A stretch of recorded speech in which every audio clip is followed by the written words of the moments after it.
I told you that I was a slut, what's the first thing that crosses your mind? Oh no, Becca, don't say such things about yourself. Don't put yourself down like that. You should respect yourself more. It makes you look cheap. It makes you look indecent. It makes you look unintelligent. It's quite possible that depending on your understanding, one of these things might have been your impression of me saying that.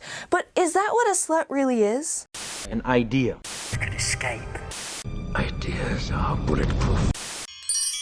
Hello, Becca here from ALifeLearned, and I'd like to ask, what does the word slut really mean to you? It could be many different things depending on who's watching, but that vagueness in itself is one of the biggest issues with the word and with the concept of slut-shaming, is that it can be applied to so many different situations in someone trying to shame another person. A rather famous study done a little over a decade ago, which a lot of slut-shaming articles actually drew from, noted that a lot of slut-shaming activity is actually the result of status assignment, not actually based off of someone's sexuality. And this is just one example of a historical class separatism issue that has existed amongst society for centuries, which creates this mentality of us versus them, and as I've mentioned in other videos, that's just very unproductive to actually discussing things because it doesn't keep things in the real world. It creates this limited idea of the concept we're talking about, and in terms of slut-shaming can be rather self-serving actually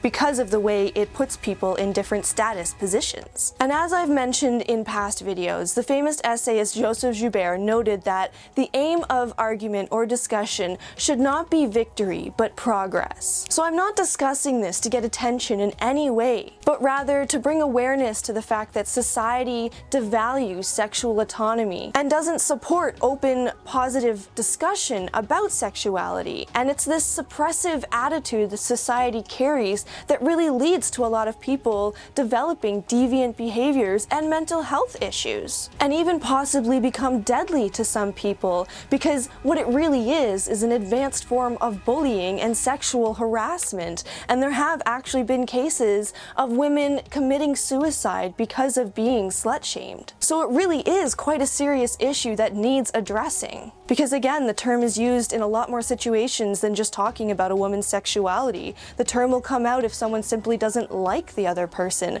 for one reason or another. But really, it's used as a way of controlling women's sexual behavior and general assertiveness. And in the case of assertiveness, a lot of people can become rather uncomfortable with how assertive certain women can be, because historically they're known as being the more suppressed person within the heterosexual relationship. And so with that in mind, people use the term slut to try and suppress women who seem too assertive for their personal comforts. And this is all based off of historical ideas and beliefs that are often based off of religion, and the idea that a woman's worth or value is based off her sexual purity, which is just wrong. In these archaic beliefs that are honestly ingrained into most anyone in society, a lot of people are under the impression that women's sexuality should be reserved basically for childbearing, and that that's where any sexual activity should be concerned with. And when it came to times when there wasn't contraception,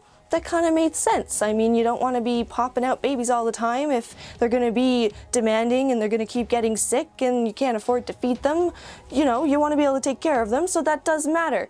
At the same time, they did pop out babies a lot back then in order to take care of the farm, but putting that fact aside, I'm more pointing out that when there wasn't contraception, it made more sense for women to be more focused on keeping their sexual behavior to a married situation where they're having children. Now it's 2016, people, and we have tons of contraception. We have all kinds of different safe ways to enjoy each other's company sexually and not end up with a baby in the end. So having that belief as a relation to someone's sexuality, and particularly women's sexuality, is not only dated, but very counterproductive and limiting to social development. People need to reflect more on the fact that we are all just animals, and in that we're sexual beings. Some of us are hypersexual, some of us aren't. And Either way, it's really just a part of our sexual orientation. In the same way that I'm straight, I'm also hypersexual. But this has no bearing on my intelligence, self-awareness, or overall morality. And when people are using the term slut in a derogatory fashion, it's basically always calling into question the woman's morality. But in doing this, they're implying that a person's sexuality is a reflection of their ethics, and it's just not. That's like saying that the different taste buds I have are a reflection of my ethics. They're not. They're just a result of my genetics. And in the end, morality is about ethics. So if that's the real question here, then we shouldn't be asking what women are doing in terms of the fact that they're being very sexual or sleeping with many people, but why are they doing it? Why are they behaving this way and participating in activities the way that they do? And in the end, everyone's reasoning is going to be unique. But what we're calling into question here is the person's level of self-respect, because often using the term slut is related to using the term whore, which we all know is basically a prostitute. And in terms of women selling sex, yes, it's true that there are women out there who are forced into it, who don't know anything else in life, or who are being trafficked. And in those cases, they need help. Those are people who genuinely need help out of the mentality and the situation that they're in. Shaming them is not going to help anything. If anything, it's going to make them suicidal or going to make them continue with their activity while feeling guilt and shame. They're still going to continue though, because there's no learning, there's no advancement, there's no actual helping involved there. And further, it needs to be better understood that there are actually a number of people who are in the sex trade who want to be there. They like the trade, they like the activity, it makes them happy, it makes them feel empowered. And that is a thing that can happen. People can take control of the situation and feel empowered by it. And in the same way, that can be the situation for someone who's simply embracing their sexuality, whatever that might be. It can be empowering, not disrespectful. Because again, it's all about why the person is doing the behavior. Perception is everything. Yes, there are sadly some people out there who are behaving very sexually in order to get attention because they have attention deficits, or in order to avoid problems because there is such thing as a sex addiction. But again, shaming these people isn't going to help them with their behavior or their situation. What they need is an environment to feel comfortable to come to terms with the issues they're having with their sexuality, with the unhealthiness that it might have, with the disrespect that might be within it, so that they can change those things. And of course, it would be good to try and discuss with these people where they're coming from, to try and understand how they got there and prevent future people from ending up in those situations. And the only way we're going to be able to cultivate an environment in which these people can feel more comfortable discussing their issues and figuring out their issues with respect and sexuality is if we create a society that acknowledges that we're all sexual beings. It needs to be seen as a valid passion that we all have to some degree because we're human, and in that sense, there is nothing wrong with being sexual. Ultimately, each and every one of us has been programmed by the society and the cultures that we've grown up in to think that being sexual is wrong and that our sexuality is something to be ashamed of. And this is what leads to a lot of people having sexual confusion and participating in sexual behaviors in an unhealthy fashion. And so I know it's not easy, but ultimately the way to combat this is to try and deprogram your brain from these beliefs, because they just aren't part of the modern world anymore. And this is the true epitome of being the change you want to see in the world, is self-reflecting and seeing where these societally programmed ideas aren't healthy for us or progressive for the human race. So with this, I encourage you to reconsider what the word slut actually means and what your sexuality means to you as well. The Oxford Dictionary definition of a slut is a woman who has many partners. And in terms of that definition, I would technically be considered a slut, in that I'm not emotionally available for committed relationships right now due to my therapy.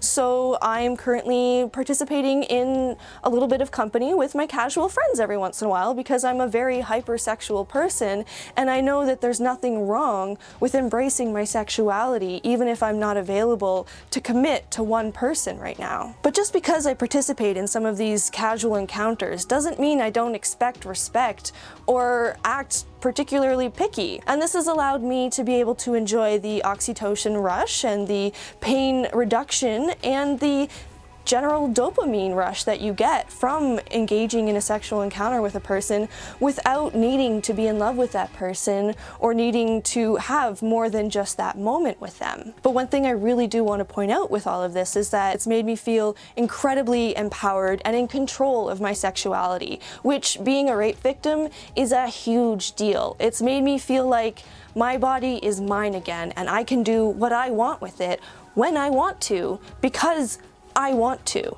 And after having your soul basically taken away, the way it can basically happen when you're raped, it's just pivotal for me to have experienced that, and I'm quite sure that people can get that experience doing other things. But what I'm trying to point out is this activity can be incredibly positive and create worth in a person, not take it away. And ultimately, sex is actually a really healthy activity, as I was mentioning before. It gives you oxytocin rushes, it gives you dopamine rushes, and it reduces pain. There's actually a few other benefits that I can't think of at the moment, but it's generally overall good for your health to participate in. So when everyone in the situation is understanding that it's just a casual encounter and we're not committing to each other and everyone's happy in the end, why not? We're all grown adults, we understand what's going on, no one's getting hurt, we're all having fun, and we're all making each other happy. So basically, yeah, according to the definition, I'm a slut. I have many casual partners, but this doesn't mean that I'm dirty, this doesn't mean that I have no respect for myself, doesn't mean I'm unintelligent or that I'm unaware of myself and my body. On the contrary, it means that I'm incredibly aware of my sexuality, comfortable with my sexuality, and capable of being forward and assertive about that, which is why a lot of people feel the need to use the term slut, to be insulting and to oppress people who are more assertive and women in general who are more assertive. But none of those uses are actually applying the real definition of slut. So I do encourage you to reconsider what you consider a slut to be and try to reflect on your own sexuality. It doesn't necessarily mean that you need to start going out and sleeping around and becoming a slut, but just realize that it's okay to be a sexual being no matter how hyper or hypo you might be.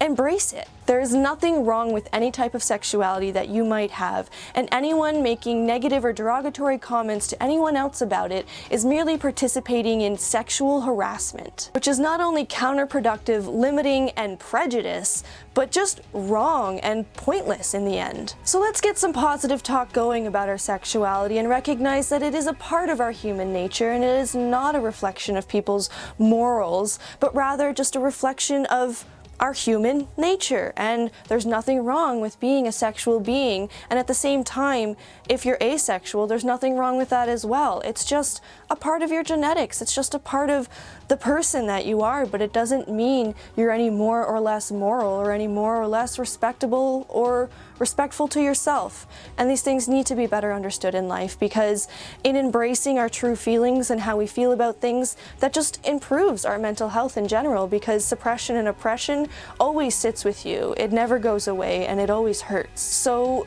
let's try to get people better understanding this and feeling able to embrace themselves more. Share this video. Please feel free to comment below in regard to issues you might have had with your sexuality and how you've overcome them, or how you've seen others struggle with it, and any suggestions you might have on how we can combat this issue of sexual suppression within our society and slut-shaming in general, because it's just grandized bullying and it doesn't help anyone. And of course, we all want to help each other and be the change we want to see in the world. So be that change, reflect on your beliefs, and try to be more open about your sexuality. And as always, please join me again next week, where I try again to share a little something I've learned in life.